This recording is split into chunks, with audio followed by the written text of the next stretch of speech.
I'd like to present some exciting new data about diet quality and the risk of prostate cancer upgrading in men on active surveillance at Johns Hopkins. As a background, men with low-grade prostate cancer pursuing active surveillance frequently seek dietary recommendations. However, it remains unclear if diet can actually influence the risk of disease progression in men on active surveillance.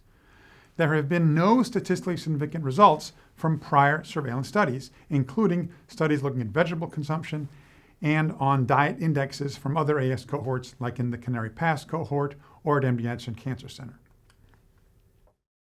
Our program of surveillance was initiated in 1995 as a prospective cohort of men diagnosed with low-grade prostate cancer and managed with a surveillance intent. Since about 2005, men prospectively completed a validated questionnaire about their usual dietary patterns at enrollment into surveillance, and this was the Block 1998 Food Frequency Questionnaire. Inclusion for this study was dates of 2005 to 2017, men who completed the questionnaire and men with low-grade disease verified at confirmatory biopsy. In terms of diet quality indexes, we chose the Healthy Eating Index and also an energy-adjusted Healthy Eating Index score.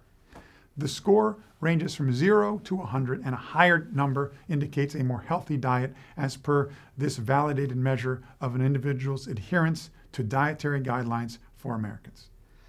Energy adjustment means adjusting for caloric intake as well, and we did those analyses secondarily. Components of the Healthy Eating Index and the scoring system are listed here. There are 10 components.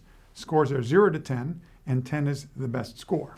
The first 5 are grain consumption, vegetable consumption, fruit consumption, milk consumption, and meat consumption. And then they look at total fat, saturated fat, cholesterol, sodium, and then a variety of foods themselves. And there are different criteria for how many servings are appropriate for all of these healthy items. In terms of outcomes, we looked at grade reclassification or upgrading of prostate cancer to grade group 2 or higher.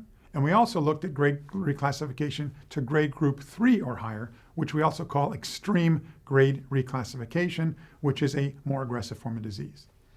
We looked at the association between baseline diet indices and outcomes at baseline, and competing risks regressions were performed, and adjustments were performed for variables commonly associated with active surveillance.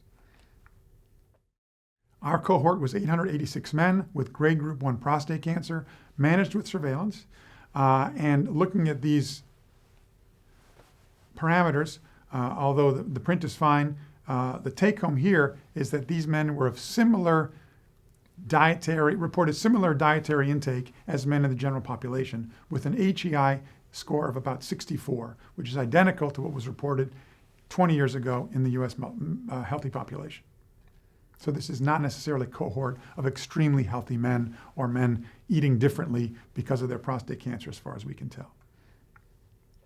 In terms of outcomes, at a median follow-up of about 6.5 years, we had 21% of men that reclassified to grade group 2 or worse, of which about 6% reclassified to grade group 3 or worse. And by 10 years, a third of men had reclassified to grade group 2 or worse, of which 10% had reclassified to grade group 3 or worse. While 2% of men died during this interval, importantly, none died from prostate cancer, indicating the safety of surveillance over this time interval. In terms of the HEI and the EHEI, both were inversely associated with grade reclassification, particularly to grade group 3 or worse disease. And these were statistically significant correlations between eating a healthy diet and having your cancer not get worse. In fact, the hazard ratios were quite impressive. There was about a 15% reduction in grade reclassification to grade group 2 or higher, indicated here, and about a 30% reduction in reclassification to grade group 3 or higher, indicated over here, with this hazard ratios of 0.72 and 0.73. So in conclusion, in men diagnosed with grade group 1 prostate cancer undergoing surveillance, stricter adherence to American dietary guidelines was associated with a lower risk of upgrading, particularly to grade group 3 or worse disease, which is disease that mandates curative treatment. Ours is the first study to confirm a statistically significant inverse association between an index of diet quality, the healthy eating index, and the risk of upgrading during surveillance for prostate cancer.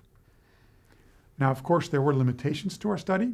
This was self-reported data, for example, and we did not, for example, follow changes in diet behaviors since enrollment. Instead, we just gave the questionnaire at enrollment. So if patients changed their diet, we didn't capture that.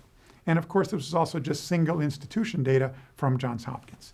However, we strongly believe that our results will be helpful for the counseling of men who choose to pursue active surveillance and who wish to mitigate the risk of disease progression in any way they can.